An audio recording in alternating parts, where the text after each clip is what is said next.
네, 브로드컴 함께 살펴볼까요? 브로드컴에 대한 실적 발표가 긍정적으로 좀 나왔죠. 나와봐.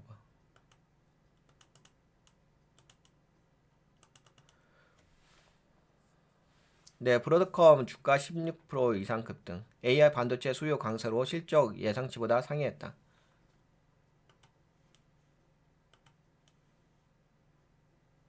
근데 여기가 뭐 기술적으로 본다면 그냥 지지 라인이긴 하죠. 지지 라인 자리에서 실적 발표가 있었는데 최근에 맞지? 실적 발표 최근에. 3월 6일. 그치? 실적 발표 나오고 나서 뿅 하고 반등해줬어요. 고가로는 8.93%? 근데 이제 여기서부터 계산한 건가? 한번 계산해 봅시다. 10% 정도 반등했는데? 그 아마 시간외가에서 그랬었나 보다. 여하튼 간에 뭐 브로드컴의 실적이 컨센서스 대비 좋게 나와서 네, 브로드컴 주가 이거 16%는 아니고 8%죠. AI 반도체 근데 이게 아마 그 시간의 애프터 마켓에서 그렇게 올라갔을 거예요. 여하튼 간에 뭐 반등을 해줬다는 거. 근데 이제 8%에도 뭐 적은 퍼센트지는 아니지. 8.93%. 하여튼 뭐 9% 정도 올라갔네. 그래도 뭐 실적이 시장에서 긍정적으로 반응했으니까. AI 반도체 수요 강세로 실적 예상치 상해. 브로드컴의 2025년 1분기 실적이 월가 예상치를 상회했다. AI 반도체 매출이 77% 증가하면서 성장을 주도했다. 2분기 매출 가이던스도 시장 예상보다 높은 투자자 신뢰로 상승했다. 가이던스도 좋게 이야기했나 봐요. 2분기. 요번에는 이제 1분기였거든요. 시장 예상보다 높았다고 하네요. V웨어 인수 효과로 인프라 소프트웨어 매출 47% 증가.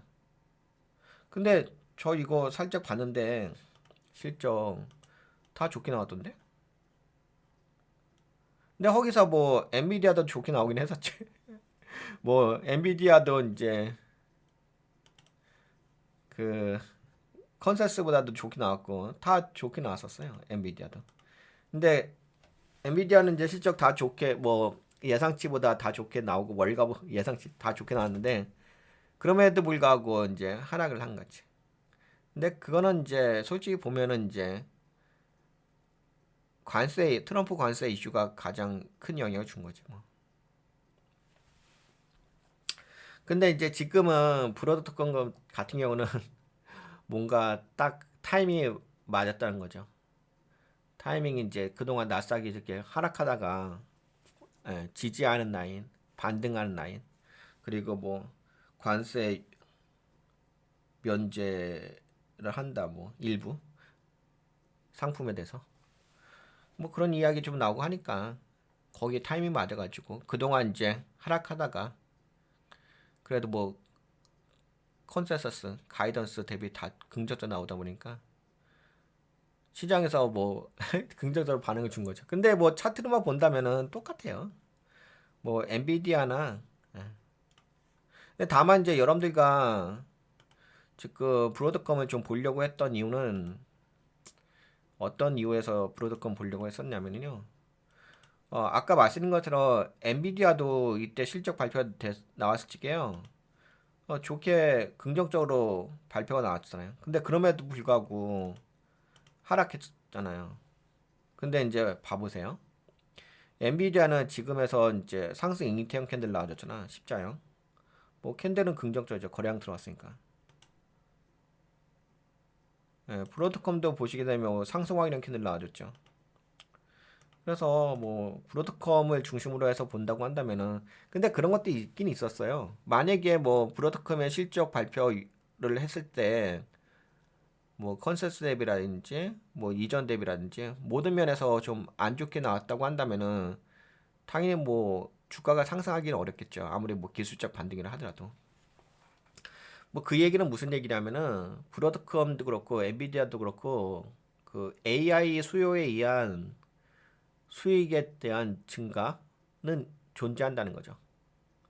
그렇다고 한다면은 기업 실적은 나쁘지는 않은데 트럼프 관세 이슈의 영향에 의해서 최근에 반도체 종목의 주가가 하락을 했다는 거죠. 그 얘기는 펀더멘탈은 받쳐준다는 거고 펀더멘탈을 받쳐준다고 한다면은 뭐 앞으로 좀 반등 정도는 나올 수 있겠다라고 볼 수가 있긴 하겠지. 박스권 반등. 지금 이렇게 하락한 게 있으니까겠죠. 뭐 그런 관점으로는 볼 수 있을. 근데 그것도 있어요. 만약에 요번에 그 브로드컴 실적 발표를 했을 때뭐 컨센서스라든지 가이던스라든지 이 모든 것들이 예상치보다 낮게 발표가 되었다고 한다면은 그러면 당연히 뭐 이렇게 올라갈 수는 없죠. 그래도 펀더멘털에 받쳐주니까 이렇게 올라간 것뿐인 거지. 올라간 거지. 그래서 결국에는 미국의 반도체 회사의 펀더멘탈은 기본은 깔고서 움직이고 있다라고 볼 수 있을 것 같아요. 아직까지는. 근데 이제 이게 예를 들어서 트럼프 관세 이슈가 지속적으로 시장에 악 영향을 주게 된다고 한다면은 그러면 뭐 그 얘기도 있었잖아요. 엔비디아가 빠질 적에 그 엔비디아가 빠진 이유가 그 다음 분기에 가이던스도 긍정적으로 발표를 했음에도 불구하고 컨센서스 대비 높게 가이던스를 발표했음에도 불구하고 빠진 이유가 뭐 제가 여기도 그 이유를 설명해 드렸는데 뭐 여기 엔비디아 그치 싱가포르에서 불법 수출 적발했다 그치 이거 여러분들 좀 보신 건데 중국에 불법으로 수출되는 영역의 그 매출이 44억 달러인가 50억 달러인가 그 정도 차지하는 거잖아요. 적지 않게 엔비디아의 그 매출의 수출 그러니까 직접적으로 엔비디아가 중국에 수출하는 건 아닌데 여하튼 간에 그쪽으로 제품의 판매가 이루어지고 있는 것 같긴 하잖아요. 근데 만약에 지금 계속적으로 중국에 관세를 부과하고 그렇게 된다고 한다면은 우회해서 이제 중국으로 간다 하더라도 가이던스 수준으로 그 매출이 나오기가 우려가 된다는 그런 관점에서 빠진 거죠.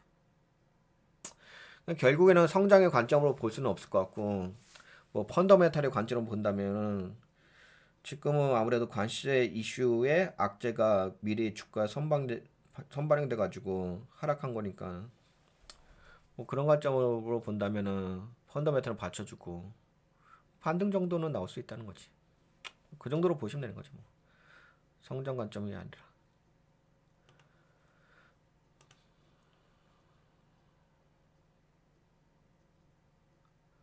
따라라. 네, 보시다시피 다 좋게 나왔어요.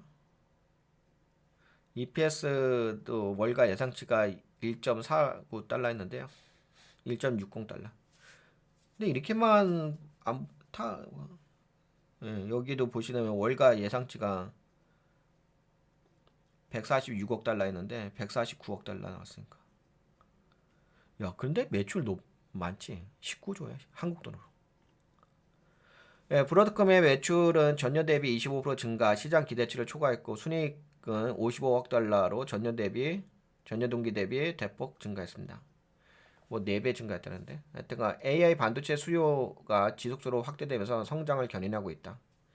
AI 반도체 시장의 강한 성장 덕분에 1분기 실적이 예상보다 훨씬 좋았다. 예? 브로드컴 CEO가 이야기했습니다. AI 반도체 77% 성장하며 실적을 견인했다. 그렇지 뭐 여기는 다 AI 반도체니까 여기 보시면 세미컨덕터로 되어 있으니까 그렇지. 인프라 소 인프라스트럭처 소프트웨어 쪽보다는 여기가 55% 비중을 차지하고 있죠.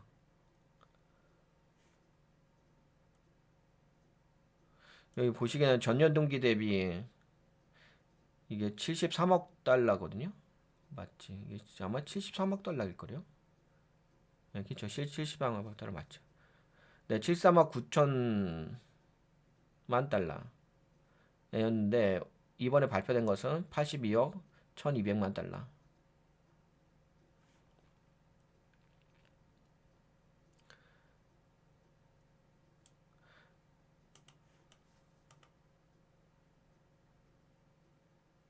잠깐만.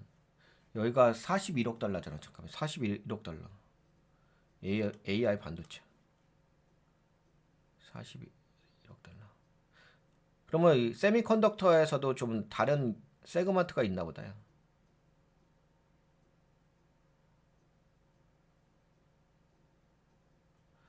다른 세그먼트가 있는 것 같은데.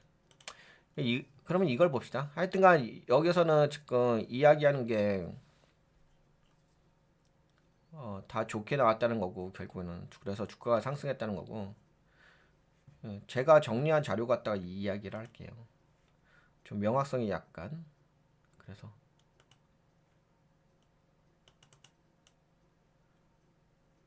네 2025년 회계연도 1분기 재무실적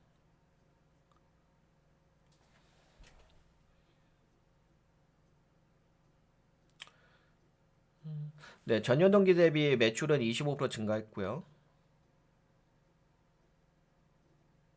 순이익도 네, 다 증가했습니다. EPS도 증가했고 0.28달러에서 1.14달러로 증가했습니다. 네, 매출은 25% 증가했고요. 순이익은 전년 대비 4배 이상 증가했습니다. 전반적으로 실적이 매우 긍정적이며 수익성이 크게 개선되었습니다.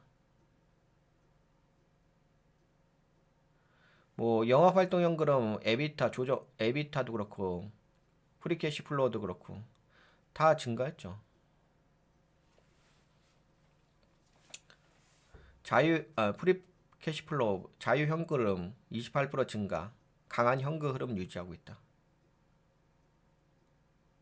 아까 그 사업 부분별로 보게 되면은 전년 대비 이게 반도체 솔루션이군요. 예. 그 AI는 또 여기 안에 들어가 있나 봐. 반도체 솔루션 부분이 73억 달러에서 82억 달러로 해가지고 전년 동기 대비 11% 증가했고, 근데 여기가 많이 증가했는데 인프라 소프트웨어 스트럭처 여기가 47% 증가했다. 매출은 전년 동기 대비 해가지고 25% 증가했고, 반도체 사업부 성장률은 11% 증가했지만 매출 비중은 55%로 소폭 감소.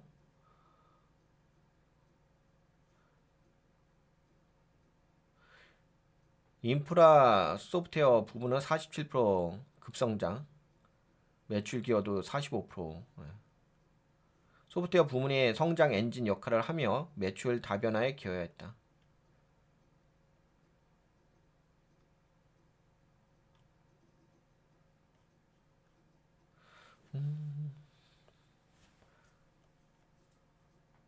뭐 여기는 이제 배당도 하고 있습니다. 배당과 자사주 소각을 통해 주주 가치 제고를 하는 전략을 취하고 있고,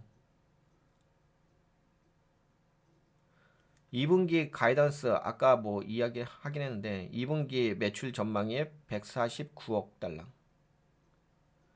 그리고 이것도 에비타도 높더라고요. 이제 보통은 60 정도 되긴 하거든요. 근데 66 수준이니까 너무 높다 이런 건 아닌데 그래도 높은 편이죠. 네, 높은 수익성이 예상된다고 하니까. 근데 이거 뭐 이렇게 봐도 뭐 아실 거예요. 다 좋게 나왔어. 뭐 컨센서스 대비 컨센서스도 중요하긴 한데 저는 약간 펀더멘탈 관점으로 보는 스타일이라서 보시면 아시겠지만 다 분기 다 증가했어요. 이게 감소한 게 안 보여. 그래서 우선 뭐 아까 말씀드린 것처럼 브로드컴의 어떤 펀더멘탈은 네, 긍정적이라고는 말씀드릴 수가 있긴 하겠습니다. 네, 다만 이제 아무리 뭐 펀더멘탈이라든지 이런 재무 실적이 긍정적으로 나왔다 하더라도 그리고 뭐 가이던스라든지 그런 것도 좀 긍정적으로 나왔다 하더라도 항상 중요한 것은 이제 그 정부 정책의 방향성인 거죠. 그리고 글로벌 경제 흐름인 거고. 왜냐면 가이던스가 항상 맞지는 않거든요. 대부분 이럴 때는 좀 맞죠. 예를 들어서 뭐 미국 경제가 지속적으로 성장하고 있을 때는 가이던스가 거의 부합을 합니다. 다음 분기에. 근데 경제가 안 좋아지게 되면은 그 가이던스를 뽑아낸 이유는 앞으로 이렇게 될 거라고, 과거에 이렇게 됐기 때문에 앞으로 이렇게 될 거라고 뽑아낸 건데, 그 뭐 미국의 경제가 둔화되게 돼. 근데 오늘 그 스콧 베센트 있잖아요. 그분 재무장관도 미국 경제가 둔화되고 있다고 인정을 했잖아요. 그러면 아무리 예, 회사에서 가이던스를 이렇게 뽑아냈다라도 그 미국이라는 나라가 계속적으로 성장할 때는 그 가이던스가 시장 예상치에 부합하긴 하는데 미국 경제가 둔화되게 되면은 아무리 뭐 발버둥 쳐봤자 그걸 좀 신뢰하기가 쉽진 않죠. 그래서 그런 부분, 그래서 여러분들 그 종목 분석할 때는 뭐 단순하게 뭐 가이던스라든지 컨센서스라든지 네, 그런 수준으로만 볼 수는 없고요. 성장할 때는 상관없어요. 미국 경제가 막 성장하고 있을 때는 뭐 솔직히 그렇게 안 봐도 되긴 해요. 근데 지금 그런 건 아니니까. 그래서 뭐 좀 전략적인 투자 전략을 가져가실 필요는 있습니다. 단순하게 뭐 가이던스 나왔다고 해서 맨날 가이던스만 믿을 영역은 아니고요. 뭐 그런 식으로 주식 하려면 뭐 그냥 뭐 그냥 회사에서 이야기하는 것만 믿으면 되는 거지. 근데 세상이 그렇진 않죠. 네, 여하튼 간에 브로드컴은 요 정도까지 볼까요?